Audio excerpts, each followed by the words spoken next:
In the heart of Dubai, where gold-plated luxury cars cruise under glowing skyscrapers, a man named Ramon Abbas was living a dream that millions envied. Online, he was known simply as Hushpuppi, a fashion-forward, money-splashing, jet-setting Instagram star. To his 2.5 million followers, he was the very definition of success.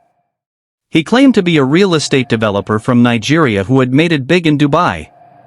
His life looked like a music video: expensive dinners, designer clothes, yachts, and private jets. But it was all a lie. Behind the lavish lifestyle was a man running one of the most sophisticated cybercrime networks the world had ever seen. Hushpuppi wasn't a businessman. He was a con artist. A digital thief. And the money he flaunted online? It came from the bank accounts of unsuspecting victims around the globe. It started with something called business email compromise, or BEC for short. Hushpuppi and his team would hack into the email systems of companies and pretend to be top executives. They would send fake invoices and trick employees into transferring large sums of money, sometimes millions, to bank accounts controlled by the group. And they didn't stop there.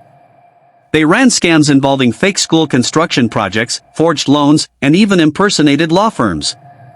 Victims ranged from everyday business owners to international corporations and governments. All the while, Hushpuppi continued to post pictures of his Gucci shoes, his Rolls-Royce, and his ocean view suites. His Instagram account was his disguise and his ego. But the thing about living loud is, someone's always listening.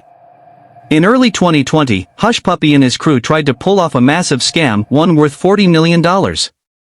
The target was a Qatari businessman who believed he was working with trusted consultants to finance the construction of a school. But this time, the FBI was already watching. In June of that year, the fantasy ended. At 4 a.m., a SWAT team from the Dubai police stormed his luxury apartment at the Palazzo Versace Hotel. They called it Operation Fox Hunt 2. Within minutes, it was over. Hushpuppi was arrested along with his right-hand man, Woodbury. Inside the apartment, police found over $40 million in cash. 13 luxury cars.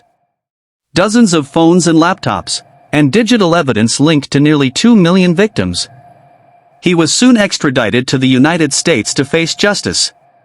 In court, Hushpuppi pleaded guilty. He admitted to laundering over $300 million. Not all of it was recovered. But what mattered now was that the mask had fallen. In November 2022, Ramon Abbas, once known as Hushpuppi, was sentenced to 11 years in federal prison. His story is more than just a tale of crime. It's a reflection of the times we live in.